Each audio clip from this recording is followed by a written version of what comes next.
yung mga balat ng itlog o yung eggshell na ating ginamit, kung ating maiipon, ay huwag nating itatapon sapagkat ito ay napakagandang source ng organikong pataba sa ating mga halaman. At ang ating gagawin, ito ay ating babayuhin sa almirez at kapag durog na, ay ating ihahalo sa kokopet o sa ating organic fertilizer at ating ilalagay sa halaman. Napakaganda nito na pampataba ng ating halaman sapagkat ito ay mayaman sa calcium. Ito ating sisimula na pagbabayo. Napakaluwang bayuhin mga kabayan pag dito sa almirez.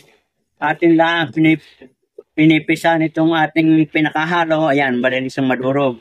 Ang mas maganda nito mga kabayan, yung durog na durog, yung pinong-pino na para siya ay madaling ma-absorb ng halaman. Madali siyang matunaw at gumana agad yung kanyang mga nutrients sa halaman. Kabayan, natapos na nating bayuhin ng pino itong ating eggshell o balat ng itlog. Ito ay pwede nating idirekta ng iabono sa puno ng halaman. Ngayon, kung meron man kayong mga vermicast, yung ating carbonized rice hull, at saka itong ating natawag na kokopet at rice hull, pwede nating ihalo dito para mas lalong napakaganda at buhagag na buhagag sa ating halaman. Ito mga kabayan, akin ang ihahalo. Yan. Pakikita ko. Bali, ito ay 4 na. Ito yung ating kokopet, rice hull or ipanampalit. Ito yung ating vermicast. At ating hahaluin.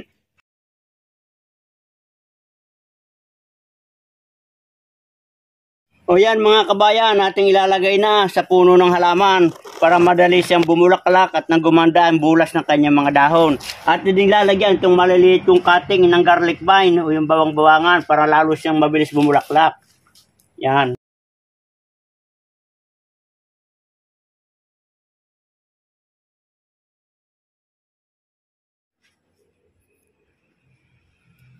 Mga kabayan, sana inapin nyo lang mga kabayan at ito natitirpang ito ay abono ko pa o ilalagay sa iba pang mga tanim kong halaman. Good luck and good health mga kabayan at sana kayo ay may natutunan sa binahagi ko na paglalagay ng mga organikong pataba sa ating mga tanim na halaman. Magandang araw kabayan!